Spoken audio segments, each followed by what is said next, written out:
Hello à tous, c'est Gladys. Bienvenue dans cette nouvelle émission Coupée en 4. Je vous rappelle qu'ici, on accueille des invités qui changent de look et en même temps, on découvre aussi leur changement de vie. Mais pas avec n'importe qui, avec Dieu.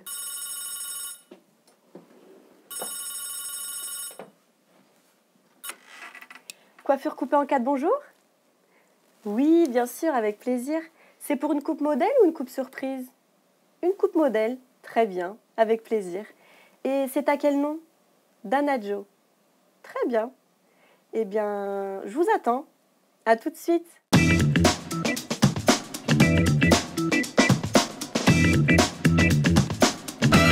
Bonjour Danajo. Bienvenue. Salut, merci. Quel plaisir de t'accueillir Danajo. Bah, tout le plaisir est pour moi. Donc, bienvenue dans notre salon de coiffure. On peut dire pas tout à fait comme les autres, comme tu peux le voir, parce qu'au-delà de te faire un petit relooking, nous allons aussi découvrir ton témoignage. Mais pas avec n'importe qui, avec Dieu. On va découvrir ta vie avec Dieu, donc avant, pendant, après. On va découvrir des choses extraordinaires, mais avant de parler d'extraordinaire, parlons des choses ordinaires. Alors toi, Danajo, c'est quoi tes habitudes de coiffage? Alors en général, j'aime bien attacher mes cheveux un gros chignon comme ça, très roots, ou sinon je les laisse lâcher quoi. D'accord. Donc mi-lâché, mi-attaché. Ouais, Ça dépend. ou une tresse sur le côté aussi. D'accord, ouais, t'aimes bien changer. Ce qui est pratique quoi. D'accord. Donc du coup, tu as choisi une coupe modèle. Donc toi, tu as choisi plutôt de retrouver un peu de volume sur l'ensemble. Parce que là, Oui. on voit que tu as une belle chevelure, bien volumineuse, mais c'est pas assez bien réparti pour que ce soit un peu plus harmonieux. Du coup, on va dégrader un petit peu. Alors, Danajo, toi, je sais que tu es née à Montfermeil, donc en Seine-Saint-Denis. Tu es d'origine franco-congolaise et guadeloupéenne aussi. Oui. Et tes parents étaient dans le rastafarisme. Mais ça. est-ce que tu peux nous expliquer ce que c'est? C'est quoi exactement? Le rastafarisme, en fait, c'est un mouvement culturel, spirituel, qui a surtout pris de l'ampleur avec Bob Marley, la musique reggae, tout ça. Et à la base, c'est faire vœu du nazaréen. Donc, on se prive de certains aliments, la viande, même le poisson. D'accord. Et puis, on se laisse pousser les cheveux sans les couper, ce qui fait qu'on a des locks. Okay. Voilà. Et puis, Alice Selassie, je ne sais pas si tu connais Alice Selassie, non.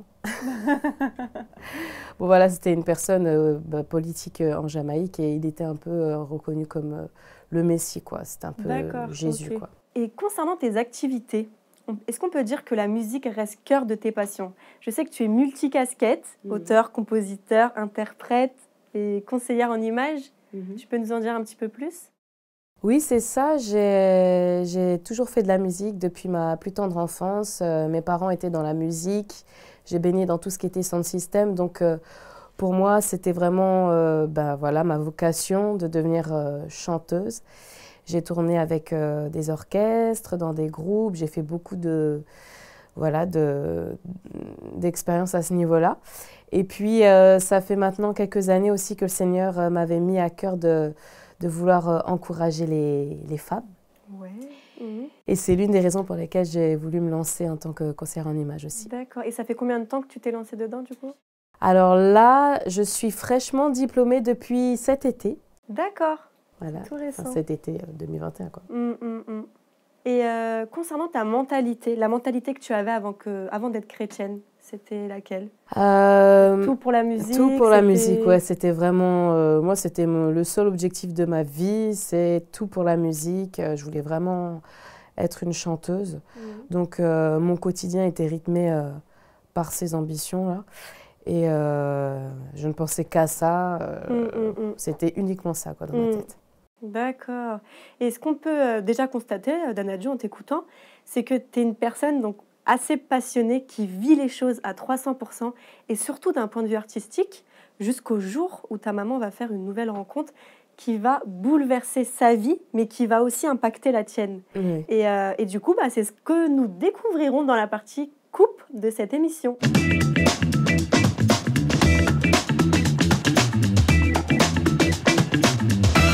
En 4, ça continue avec notre invité Danajo. Toi, qui as commencé ta jeune vie avec un lien très fort pour le monde de la musique, tu nous disais que tes parents étaient dans le rastafarisme, mais qu'un jour ta mère fera une rencontre, et pas n'importe laquelle, il me semble. Oui, c'est ça.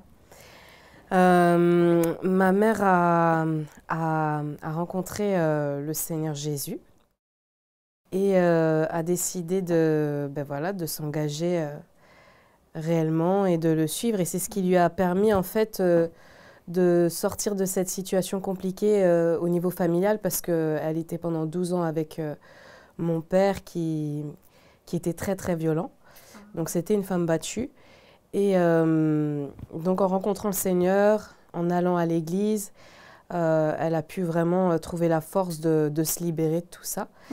Et de nous prendre tous les quatre, avec mes frères et sœurs, et de quitter la région du Nord, là où nous étions, pour au fur et à mesure être conduits à arriver en Alsace. Ouais. Et puis, voilà, à recommencer une vie nouvelle sans toute cette oppression et malgré les difficultés pour une femme seule d'élever 4 enfants, franchement, c'est vraiment Dieu qui lui a permis de trouver la force et de prendre les bonnes décisions. Et à ce moment-là, vous étiez petit? Oui, oui, on était petits. Hein. Comme dit, moi, quand elle a quitté mon père, j'avais 12 ans, j'allais rentrer au collège. Et la dernière, ma sœur, elle était encore en maternelle, donc ouais, on était très, très jeunes. D'accord. Et toi, c'est à quel moment que tu as pu faire ta rencontre personnelle avec Dieu? Alors, ma mère nous a toujours parlé du Seigneur, du coup, et elle nous forçait à lire la Bible, à aller à l'église. Mais moi, ça ne me parlait vraiment pas parce que j'avais l'impression de toujours entendre « fais pas ci, fais pas ça ». Donc, ça ne me parlait pas. Et comme dit, moi, c'était toujours la musique. Et, mais jusqu'au jour où je me suis fait virer du collège. Ah ouais? Ouais. C'était un peu... Non, mais pas pour mauvais comportement, mais c'est juste que les études ne m'intéressaient pas vu que c'était la musique, quoi. D'accord, tu voulais pas travailler, tu étais radicale, c'est ça? Ouais, et puis même pendant les cours, je rêvais que j'étais chanteuse. J'avais ma formation artistique tous les soirs après les cours, donc ça me prenait aussi beaucoup d'énergie. Je mettais tout là-dedans, toute mon énergie là-dedans, quoi. C'est ça. Et puis, du coup, quand je me suis fait virer, ma mère, elle a voulu que j'arrête tout ça, toutes mes activités artistiques. Donc pour moi, ça a été vraiment une grosse remise en question au niveau de mon existence. En fait, je savais plus à quoi je servais. Donc je me suis posé beaucoup de questions existentielles. J'ai fait une grosse dépression à cet âge-là, en étant ado. Je crois que j'avais environ 16-17 ans. D'accord, ouais. Donc c'était vraiment très dur parce que j'avais perdu tous mes repères. Là, si on m'avait enlevé la musique, c'est que j'avais plus aucun repère. Et un soir, elle m'a encore forcée à venir à l'église, un mardi soir. Mais là, cette fois-ci, je lui ai tenu tête. Je suis restée dans la voiture et elle est rentrée dans l'église. Je suis restée dans la voiture sur le parking et il y avait la croix sur le toit. Et à ce moment-là, j'ai fait une simple prière où j'ai dit, voilà, Dieu, si tu existes, alors prouve-le-moi. Et à ce moment-là, je m'attendais à ce qu'il fasse voler la voiture en face, tu vois. Mais... On s'attend toujours à des choses... Mais bon, il ne s'est rien passé. Mais bizarrement, le lendemain, en me réveillant directement, j'ai eu une soif surnaturelle en fait de saisir la Bible qui était à côté de mon lit et de lire la Bible en fait. Et c'était vraiment, je peux pas l'expliquer, ça m'appelait. Et tout ce que je lisais, ça me transperçait de l'intérieur, ça me faisait pleurer. C'était vraiment en fait ce que je devais recevoir. Ça répondait à toutes les questions que je me posais. Et ouais, en fait, c'est comme si mon âme était en train de manger, quoi. Et à ce moment-là, vraiment, j'ai fait cette rencontre-là aussi avec le Seigneur, du coup, moi-même personnellement. Et il m'a vraiment donné un avenir, une espérance. Je savais pourquoi j'étais sur cette terre, quoi. Et c'est lui qui est devenu après, du coup, ma raison de vivre. Et puis au-delà de ça, c'est vrai que j'ai été aussi très accro à la télé. Et, mais quand je dis accro, c'est vraiment accro. C'est-à-dire, je rentrais, j'allumais la télé et je la laissais allumée pour faire tout ce que je devais faire, quoi. Cuisiner, ranger, faire mes devoirs. D'accord, il te fallait absolument ce fond de télé tout le temps. En fait, tu supportais pas forcément le silence ou oui, c'est ça. Il fallait qu'elle soit allumée, en fait. D'accord. Et puis, j'aimais suivre, bien entendu, j'avais le programme. Hein. C'était vraiment... Non, c'était vraiment ce que j'aimais, ma deuxième passion, la télé. Et puis, mais vraiment, là aussi, le Seigneur m'a permise de de me délivrer de tout ça. Je dis pas que pour d'autres personnes, c'est mauvais, mais en tout cas, pour moi, ça a été très, très nocif. Et ça m'a fait perdre beaucoup de temps. Et j'étais beaucoup dans le compromis jusqu'au jour où vraiment j'ai eu ce profond déclic d'arrêter du jour au lendemain, quoi. Et c'est là vraiment où j'ai pu encore avoir beaucoup plus de profondeur dans ma relation avec Dieu et beaucoup plus, une vision beaucoup plus précise de ce que je devais faire dans ma vie. Ouais, c'est ça, parce qu'en fait, tu as laissé place aux choses futiles, Voilà. dire, et du coup, tu t'es centré vraiment sur Dieu. C'est ça, oui. Et c'est là qu'en effet, une nouvelle aventure va commencer pour toi, Danadjo. Passionnée de musique, des télés, de strass et paillettes, tu as été obligée d'abandonner tout ça. Et c'est ce que nous découvrirons pour la partie coiffage de cette émission coupée en 4.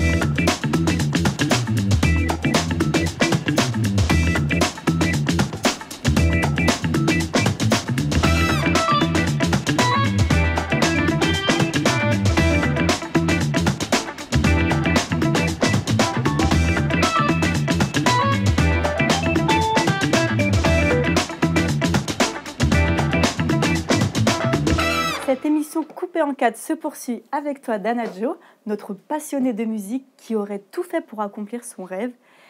Et on peut dire aussi que ton plus grand défi, au fond, c'était de te laisser transformer par Dieu. Et c'est à travers le départ de ta mère pour aller revivre en Guadeloupe que Dieu t'a aussi appris à baisser tes armes. Bah oui, en fait, c'était lorsque j'avais 22 ans. Ma mère avait vraiment ce désir d'aller vivre en Guadeloupe.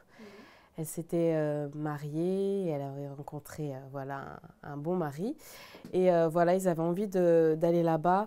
Mais sauf que moi, je sentais vraiment au plus profond de mon cœur que Dieu voulait que je reste ici. Parce qu'avec maman, on a toujours eu une relation très fusionnelle. Franchement, je l'aurais suivie jusqu'au bout du monde. Mais là, je savais que Dieu voulait que je fasse ce pas de foi, de rester en Alsace. Seule avec mon frère encore qui allait rester avec moi, mon petit frère. Et donc c'était une décision vraiment pas facile, d'autant plus qu'en parallèle c'était aussi une période où le Seigneur me demandait de quitter mon emploi de chanteuse dans un orchestre, donc ce qui m'apportait vraiment une stabilité financière et tout. Mais ça faisait 3 ans que je faisais ça et là je sentais vraiment que j'avais pris tout ce que je devais prendre et que si je restais plus longtemps, mon fruit allait pourrir. Donc vraiment par obéissance, j'ai arrêté de me produire dans cet orchestre, mais sans en parler à ma maman, pour pas que, tu vois, qu'elle ait envie de remettre à plus tard ses projets et me laisser dans la galère. Donc je lui en ai pas parlé pour vraiment vivre cette expérience à toute seule et qu'elle puisse voilà, continuer son chemin là où elle devait aller avec ma petite sœur et mon beau-père, donc en Guadeloupe. Et donc ça a été très très très difficile au début. Oui, vu que vous étiez très très proches. Oui, c'est ça. Et puis même, je n'avais plus d'argent, quoi. Je n'avais vraiment plus d'argent, de quoi subvenir à mes besoins. Mais vraiment, Dieu, il a pourvu pendant 1 an et demi. Ça a duré 1 an et demi, cette galère. Pendant 1 an et demi, de manière vraiment miraculeuse. J'avais des dons et pourtant, j'en parlais pas. Je ne parlais de ça à personne. Il y avait juste 3 amis très proches. Qui connaissaient la situation. Voilà. Mais sinon, franchement, c'était vraiment pas facile. J'ai même fait les poubelles du Lidl, je l'avoue. Ah, oui. Mais une fois. Et à ce moment-là, tu vivais seule, du coup, tu avais pris un appartement? Non, tu vivais encore... Oui, on avait pris un appartement avec mon petit frère. D'accord. Et lui, il allait au lycée. Ok. Encore. Donc, et puis mon chien. Mais ouais, ça a duré pendant 1 an et demi. J'ai essayé de faire des petits boulots et tout. Mais c'était pas ce que je voulais. J'ai beaucoup prié pour pouvoir avoir une place en Suisse, gagner un peu plus et pouvoir être commerciale. Et vraiment, le Seigneur, il a ouvert les portes. Au bout d'1 an et demi, j'ai exactement trouvé l'emploi de mes rêves, quoi.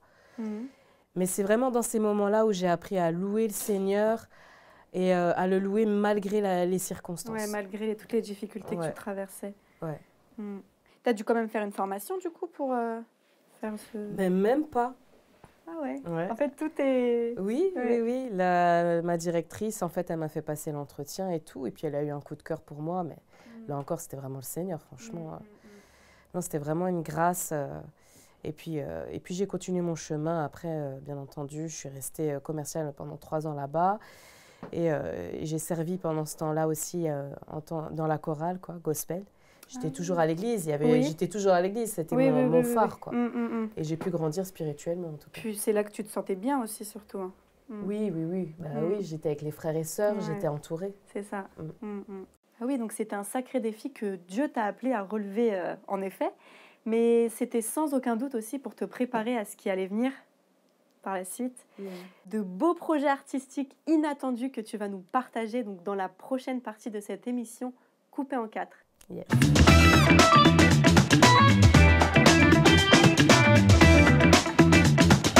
Alors on poursuit cette aventure avec Danadjo, où je ne sais pas si vous l'avez remarqué, mais Danadjo, tu es enceinte et tu attends ton 6e enfant. Oui, c'est ça. Oui.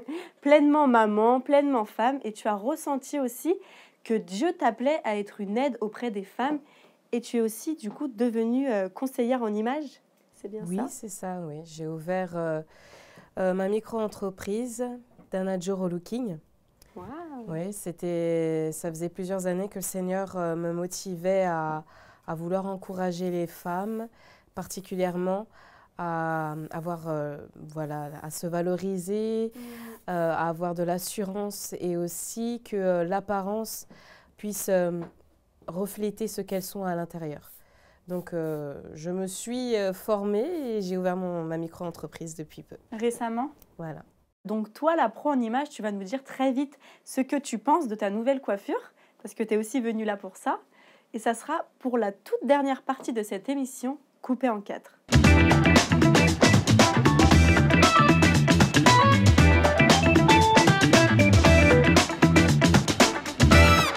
Donc nous voici à la dernière étape de cette émission, la découverte. Donc Danadjo, tu vas te découvrir dans le miroir. Enfin. Ce moment que tu attends depuis tout à l'heure. Oui. J'espère que tu es prête. Oui, bien sûr.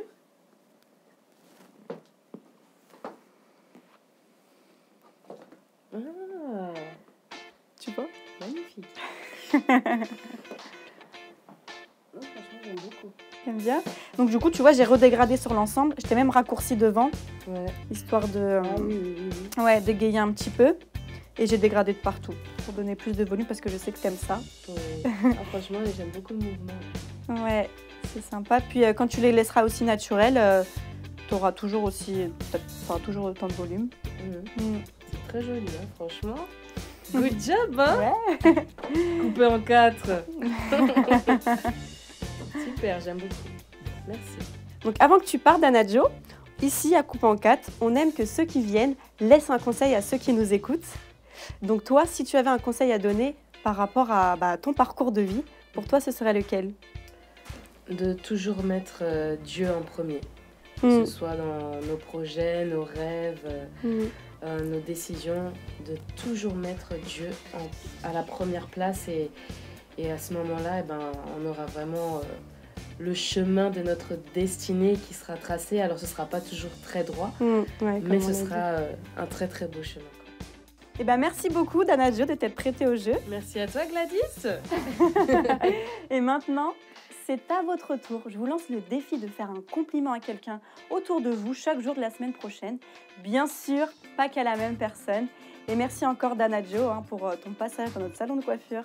On peut dire pas tout à fait comme les autres. Ouais. Et pour vous qui nous avez suivis, vous avez aussi la possibilité de nous retrouver sur les réseaux sociaux, que ce soit la page Facebook du Top Chrétien, notre compte Instagram, tous ces moyens pour rester connectés et continuer de partager vos impressions et surtout vos commentaires, sans oublier. Quant à moi, je vous donne aussi rendez-vous dans une prochaine émission de Coupé en 4 pour une nouvelle coupe de cheveux avec un ou une nouvelle invitée. À très vite!